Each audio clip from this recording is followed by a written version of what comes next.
마태복음 17장 우리 14절에서 27절까지의 말씀을 다 같이 봉독하시겠습니다.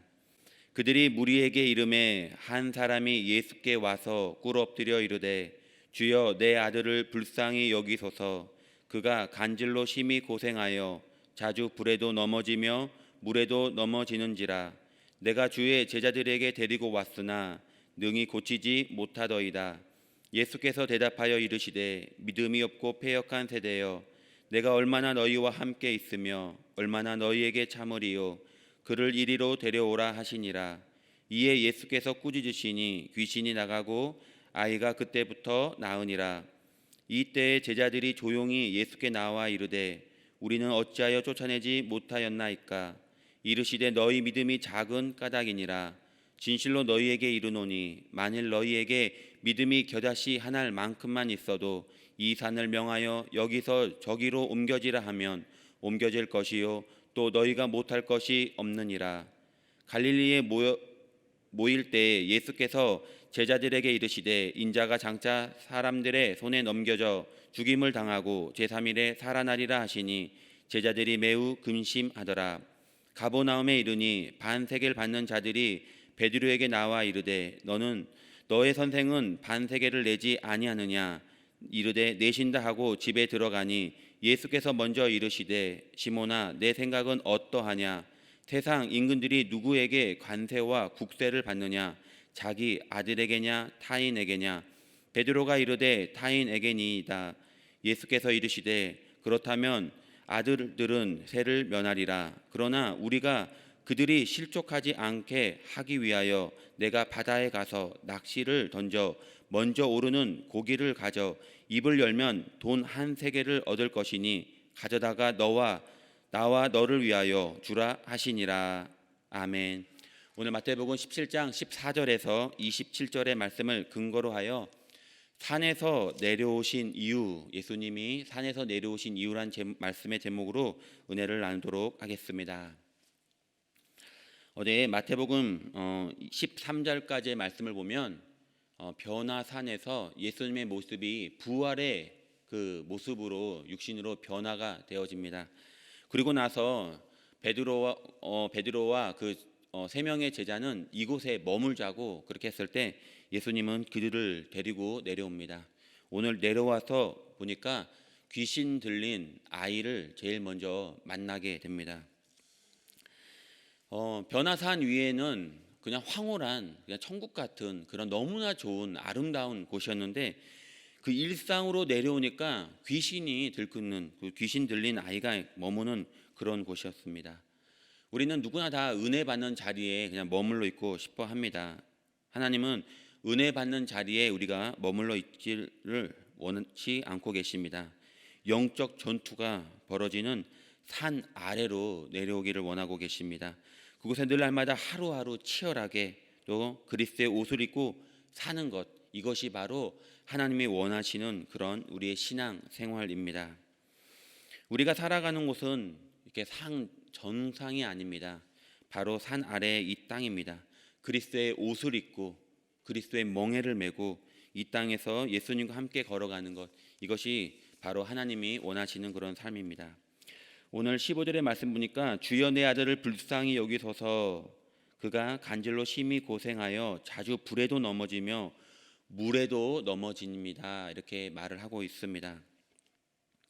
오늘 예수님이 제일 먼저 이 어린아이를 만났는데 기적을 일으키는 첫 번째 이유는 무엇입니까?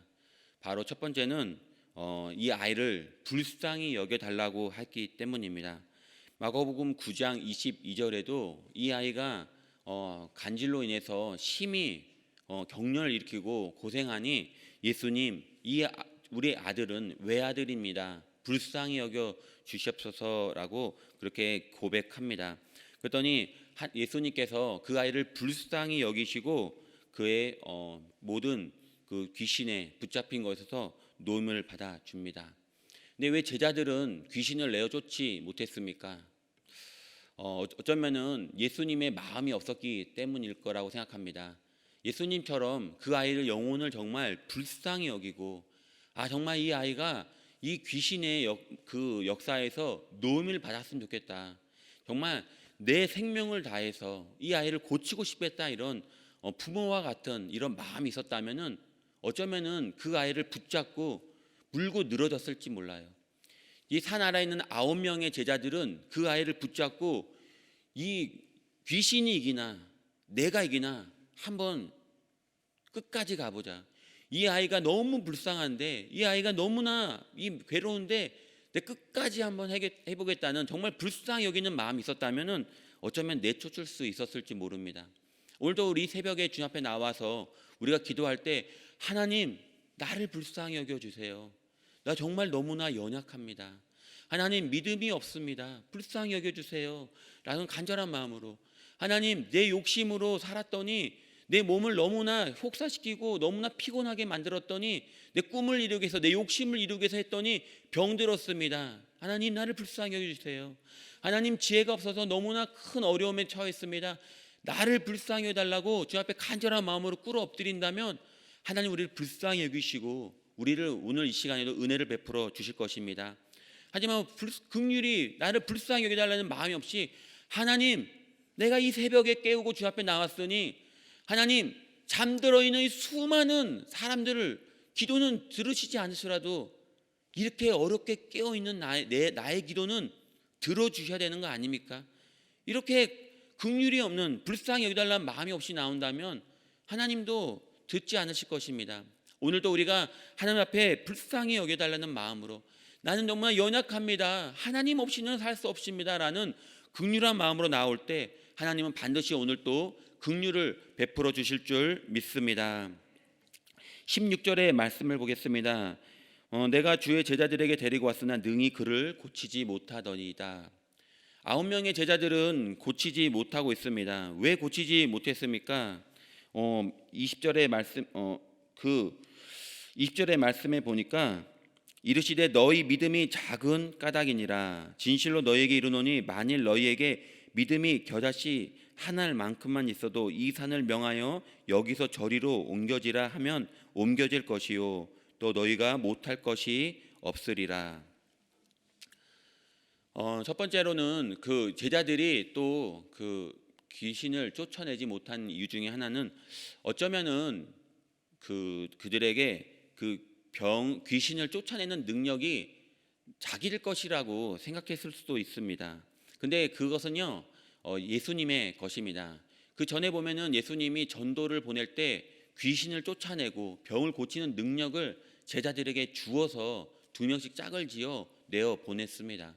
제자들도 귀신을 내어 쫓고 병을 고치는 능력을 했을 것입니다. 오늘 또 귀신 들린 아이를 만났을 때 오늘 또 쫓아내야겠다, 이런 마음이 있었을 것입니다. 근데 그 권능은 그 제자들의 소유가 될 수 없습니다. 오직 믿음으로 예수님을 의지할 때만 그것이 가능한 것입니다.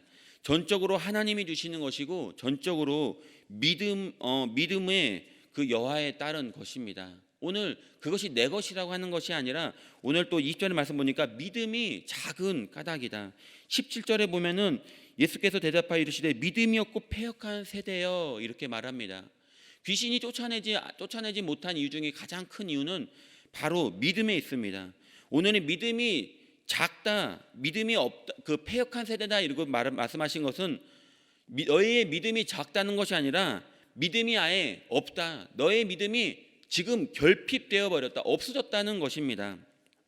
그래서 오늘은요, 예수님이 겨자씨만한 조그만한 믿음만 있어도 결과를 낼 수 있다. 너희들에게 조그만한 믿음만 있으면 이 조그만한 믿음은 반드시 결과를 낼 것이다라고 오늘 하나님은 말씀하고 계십니다. 불신앙은 아무런 기적도 일어나지 못합니다. 조그만한 믿음도 없으면 기적은 일어나지 않습니다. 하지만 오늘 내가 주님 앞에 나왔을 때 겨자씨보다도 어쩌면 너무나 이 조그만한 믿음만 있다면은 오늘 하나님은 말씀하고 계십니다. 반드시 너에게 결과를 산출하게 될 것이다. 겨자씨만한 믿음이 있다고 하는데 이 겨자씨가 얼마나 작습니다. 하지만 이것이 땅에 심겨지면 책을 찾아보니까 3m까지, 최대 3m까지 자라고 건강하게 큰 나무로 자란다고 합니다. 이것은 믿음이 얼마나 생명력이 있고 얼마나 무한한 가능성이 있는지를 오늘 하나님의 말씀해 주고 계십니다.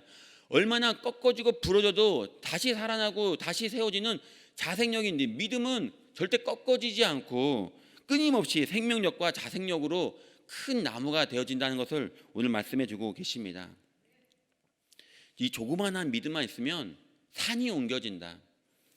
그것이 눈에 보여진다는 것이에요. 너희가 그것을 볼 거라는 것이에요. 이 조그만함이 있으면 이 산이 들려 저쪽으로, 여기서 저기로 옮겨지라 그러면은 옮겨진다는 것입니다. 오늘도 이 겨자씨만한 조그만한 믿음으로 하나님과의 관계를 끊임없이 지속한다면 믿음의 분량대로 상상을 초월하는 그런 일들이 오늘 또 일어나게 될 것입니다. 이 산은 사람이 어찌할 수 없는, 그 사람의 능력으로 할 수 없는 어려운 문제를 함축하는 상징적인 표현이기도 합니다. 이것은 사람이 할 수 없는 일들을 하나님은 오늘 반드시 이루어 주실 것입니다. 오늘 그 2절 마지막에 뭐라고 말씀하고 계십니까? 또 너희가 못할 것이 없느니라. 믿음으로 나아가면요, 믿는 자에게는 전능성을 하나님께서 약속해 주고 계십니다. 그 효력은 지금도 이루어지고 있습니다. 하나님은 오늘 또 이 조그만한 겨자씨만한 믿음만 있으면 반드시 오늘 또 기적을 베풀어 주실 것입니다. 22절의 말씀입니다. 갈릴리에 모일 때 예수께서 제자들에게 이르시되 인자가 장차 사람들의 손에 넘겨져 죽임을 당하고 제3일에 살아나리라 하시니 제자들이 매우 근심하더라. 오늘 하나님은 믿음이 있으면 반드시 너희의 그 기적을 경험하게 될 것이고 반드시 그것은 결과를 낼 것이라고 말씀하시고, 오늘 그 두 번째로 내가 반드시 순환을 당할 것을 예고하고 계십니다. 오늘 하나님은 그 제자들에게 나는 죽을 것이고 다시 3일 만에 부활할 것이다 라고 말했더니 제자들은 그것을 예수님이 죽는다는 것에 대해서 그 순환 예고를 깨닫지 못하고 두려움에 휩싸이게 됩니다. 순환 예언에만 신경 쓰다가 부활에 대해서는 놓쳐버리고 온전히 불완전한 그 두려움 가운데 쌓이게 됩니다. 근데 예수님의 마음은 어땠을까요? 예수님은 그 죽음 이후에 부활을 생각하면서 어쩌면 그 마음에는 천국이 이미 들어왔을 거예요. 그게 예수님의 생각에는 이미 천국을 생각하고 계셨을 거예요. 아, 나는 이 땅에서 죽을 것이야. 하지만 3일 만에 부활할 것이야. 그러면서 머릿속으로는 천국에 그 빛보다 더 밝은 그곳에 하나님이 통치하시고 다스리는 그곳, 슬픔도 없고 아픔도 없고 죽음도 없고 영원한 기쁨만 있는 그곳, 웃음소리가 가득한 그곳에서 정말 나도 웃으면서 환하게 내가 왔던 그곳으로 다시 내 본향으로 돌아가겠구나, 이런 마음이 어쩌면은 가득해서 예수님의 마음은 기뻤을 텐데 제자들은 예수님이 죽은 이후에 우리들끼리 어떻게 살 수 있을까, 그 핍박을 어떻게 견딜까 하고 어쩌면은 두려운 생각에 사로잡혀 있을지 모릅니다. 오늘 또 우리가 두려움을 이기는 방법은 어쩌면은 그것이 천국을 생각하는 것일 수 있습니다. 예수님처럼 천국을 생각할 때 우리 마음에 환하게 밝아집니다. 저도 장례 예배를 3일 동안 이렇게 드리다 보면요, 그 장례 예배를 다 마치고 집에 돌아올 때 이상하게 햇볕이 아름다워 보이고 뭐 세상이 밝아 보이는 것을 자주 느낍니다. 왜 자꾸 나에게 이렇게 장례 예배를 드리고 오면은 세상이 밝아 보일까, 이런 생각을 하게 되는데 어느 순간에 3일 동안 온전히 천국에 대해서만, 부활에 대해서만 말씀을 전하고 그것에 대해서만 생각하다 보니까 내 마음이 너무나 기쁜 거예요. 그냥 천국이 있고 그 다음에 부활이 있고 다시 부활의 몸으로 다시 내가 예수님 앞에 선다는 것을 생각했을 때 그 3일 동안 그것만 생각하고 그것만 묵상하니 그렇게 세상이 밝아지고 환해지는 거예요. 우리가 그 천국을 의식하고 천국을 생각하며 살아갈 때는요, 두려움이 없어집니다. 오늘도 우리가 천국을 잊어버리고 이 땅에서 것만 바라보고 살다 보니까 어쩌면 너무나 큰 두려움에 쌓이게 된 줄 믿습니다. 오늘도 어떠한 두려움과 근심 걱정이 있습니까? 하나님이 주시는 영원한 천국이 약속되고 예비되어 있습니다. 오늘도 두려움에서 벗어나 오늘도 하나님이 주시는 그 영원한 천국을 소망하는 저와 여러분 되기를 예수 이름으로 축원드립니다. 네, 24절의 말씀입니다. 가버나움에 이르니 반세계를 받는 자들이 베드로에게 나와 이르되 너의 선생은 반세계를 내지 아니하느냐. 오늘 반세계를 받는 자들이 와서 반세계를 내라고 이렇게 말합니다. 이 반세계는 무엇입니까? 바로 이 반세계는 성전세입니다. 로마인들에게 되는 그런 세금이 아니라 이거는 성전을 지을 때 쓰는 그런 반세계입니다. 그 사람들은 와가지고 성전에 대한 그 예수님의 태도가 어떠한지, 또 예배에 대한 그 예수님의 마음은 어떠한지 그것을 한번 시험해 보고자 말을 하는 것입니다. 반세계를 내라. 왜 내지 않느냐? 그랬더니 25절에 이르되 내신다 하고 집에 들어가 예수께서 먼저 이르시되 시몬아 내 생각은 어떠하냐? 세상 임금들이 누구에게 관세와 국세를 받느냐? 자기 아들에게냐 타인에게냐? 오늘 예수님은요 베드로에게 물어보시면서 나가서 바닷가에 가서 바다에 낚시를 던져가지고 잡히는 물고기 입을 벌려보면 한 세겔 있는데 그것을 나와 너를 위하여 그것을 내라고 말을 하고 있습니다. 예수님은 오직 그것을 내라고 하신 이유가 자기는 하나님의 아들이고 자신이 성전인데 성전을 세우기 위한 반세겔을 내실 그 이유가 없음에도 불구하고 그것을 보고 있는 사람들의 마음에 시험이 들지 않도록 그래서 예수님을 그 자신의 절제와 겸비하기 위해서 그것을 모든 것을 준비하기 위해서 내라고 그렇게 말씀하고 계십니다. 베드로에게 말을 합니다. 나와 너를 위하여. 나는 반세계를 그 성전세를 낼 그럴 이유가 없는데 그것은 나를 위하여 그것의 예배에 대해서 성전에 대해서 다른 오해가 없도록 그리고 말이 나오지 않도록 스스로를 겸비하기 위해서 나를 위하여 내고 그 다음에 너를 위하여 내라고 말을 하고 있습니다. 그 베드로는 무엇입니까? 베드로는 바로 근본이 죄인인 것입니다. 그래서 사망에 처할 수밖에 없는 그런 죄인인 것입니다. 그래서 성전세, 그 생명의 속전세, 곧 성전세를 너는 내야만 하는 인간이기에 죄가 없는 나와 그 다음에 생명의 속전, 곧 성전세를 내야만 하는 너를 위해서 그 물고기 입을 벌려서 한 세계를 가져다가 나와 너를 위하여 내라고 말씀하고 계십니다. 오늘 성전의 속전, 그 속전이 무엇입니까? 그 사전을 찾아보니까 죄를 덮는다는 것, 이스라엘의 죄를 은총의 날개로 덮는다. 이것이 바로 속전입니다. 영원한 죽음에서 내가 너를 구원하겠다. 이것이 바로 속전인 것입니다.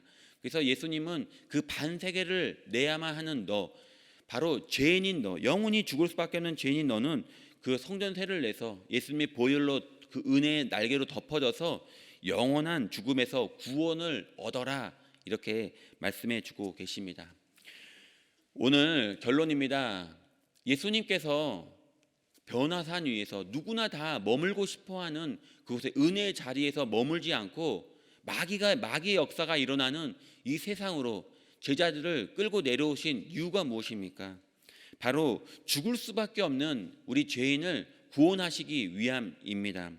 오늘 예수님께서 하늘에서 그 모든 영광을 다 버리시고 예수님께서 인간의 육신의 몸을 입고 이 땅 위에 내려오신 이유가 무엇입니까? 바로 영원한 죽음일 수밖에 없는 그냥 죄의 근원인 우리의 모든 죄를 은혜로 덮어주시고 우리를 구원해 주시기 위함인 것입니다. 오늘 예수님은 우리에게 말씀해 주고 계십니다. 내가 내려온 이유는 바로 너희를 구원함이다. 그리고 이 땅에서 기사와 이적이 나타났는데 오늘도 조그만한 나를 믿는 조그만한 겨자씨만한 믿음만 있다면 결과는 반드시 이루어질 것이다. 이 산이 여기서 들려서 저기로 옮겨지는 것을 너희의 눈으로 볼 것이다 라고 말씀해 주고 계십니다. 오늘도 간절한 마음으로 기도하여 믿음으로 기도하여 오늘 조그만한 믿음이 오늘도 반드시 기적을 일으키는 복된 하루, 간증이 넘치는 그런 하루가 되시기를 예수님 이름으로 축원드립니다. 기도하겠습니다. 좋으신 아버지 감사드립니다. 오늘도 주님 앞에 나아갑니다. 오늘 예수님께서 변화산에서 머물고 싶어하는 제자들을 이끌고 산 아래로 내려옵니다. 산 아래에는 귀신의 역사가 일어나고 하나님 병든 자가 있고 간질에 불과 물에 들어가는 사람의 힘으로 할 수 없는 그런 어려운 일들이 일어나는 곳입니다. 예수님은 그곳에 내려오셔서 산 위에 내려오신 이유가 영원한 죄 가운데 살 수밖에 없는, 마귀의 노예가 될 수밖에 없는 우리를 영원한 은혜로 보혈로 덮으시고 우리를 구원하시기 위함임을 우리는 알게 되었습니다. 하나님, 오늘 또 성전세를 나와 너를 위해 내라. 오늘 또 그 죄에서 속죄할 수 있는, 우리의 영원한 죄인일 수밖에 없는 우리의 죄를 덮으시고 구원해 주시는 그런 성전세를 나와 너를 위해서 내라고 오늘 우리에게 말씀해 주고 계십니다. 오늘도 하나님, 겨자씨만한 조금만한 믿음만 있으면 반드시 결과는 이루어진다고 결과를 낸다고 말씀해 주고 계십니다. 오늘도 하나님, 우리를 구원하시는 그 하나님, 늘날마다 천국의 소망을 주시는 그 하나님 앞에 나와 오늘 믿음으로 이 세상을 살아가 늘날마다 하나님 믿고 기도하는 것은 반드시 받아 응답을 누리는 복된 하루하루가 되어지도록 은혜를 베풀어 주시옵소서. 선한 목자 되신 야훼 하나님, 오늘도 우리 귀한 성도님들을 축복합니다. 하나님, 이 새벽에 또 간절한 마음으로 새벽을 깨고 나왔사오니 하나님 그 간절한 마음을 들으시고 하나님 응답하여 주시옵소서. 아버지, 육신의 연약함을 가지고 나왔습니까? 피 묻은 손으로 안수하여 주사 나사렛 예수 이름으로 모든 육신의 연약함은 떠나갈지어다. 하나님 병을 치료하여 주시옵소서. 환경에 어려움이 있습니까? 하나님 인간의 힘으로 할 수 없습니까? 하나님께서 능력의 손으로 붙드사 하나님 닫힌 문이 열려지게 하여 주시옵고 막힌 담이 무너지게 하여 주셔서 오늘도 문제가 해결되는 복된 하루 되게 하여 주시옵소서. 오늘도 귀한 자녀를 축복할 때 자녀의 앞길을 인도하여 주시옵고 우리 귀한 자녀가 아버지 하늘의 복을 받아 잘되고 더 잘되어 하나님 천대까지 복을 받는 복된 가정 가문 되게 하여 주시옵소서. 좋으신 아버지, 오늘도 주님 앞에 빈손으로 나오지 않고 또 주님 앞에 헌금하며 나아가는 귀한 성도들이 있습니다. 하나님 그 손길을 기억하여 주셔서 30배, 60배, 100배의 물질을 허락하여 주시었고 하나님 어려움 겪지 않게 하여 주시었고 아무리 경제가 어려울지라도 차고 넘치는 풍성한 복을 받게 하여 주시옵소서. 오늘도 나라 민족을 위해 기도하며 우리 여의도 순복음 분당교회를 위해 기도하며 담임 목사님과 교육자와 또 세우신 재직들을 위해 기도할 때 하나님 들으시고 응답하여 주사 하나님 날마다 부흥하고 성장하는 복된 교회 되게 하여 주시옵고 하나님 오늘도 가지고 나온 모든 문제에 응답받는 복된 시간 되게 하여 주시옵소서. 하나님 우리를 사랑하시고 우리를 축복하시고 우리를 복을 내려주심을 감사드리며 거룩하신 예수님의 이름으로 기도합니다. 아멘. 하늘에 계신 우리 아버지여, 이름이 거룩히 여김을 받으시오며 나라가 임하시오며 뜻이 하늘에서 이루어진 것 같이 땅에서도 이루어지리라. 오늘 우리에게 일반 양식을 주시옵고 우리가 우리에게 죄 지은 자를 사하여 준 것 같이 우리의 죄를 사하여 주시옵고 우리를 시험에 들게 하지 마시옵고 다만 악에서 구하시옵소서. 나라와 권세와 영광이 아버지께 영원히 있사옵나이다. 아멘. 이제 우리 말씀을 생각하시면서 주 삼창하고 간절한 마음으로 기도하겠습니다. 주여, 주여, 주여.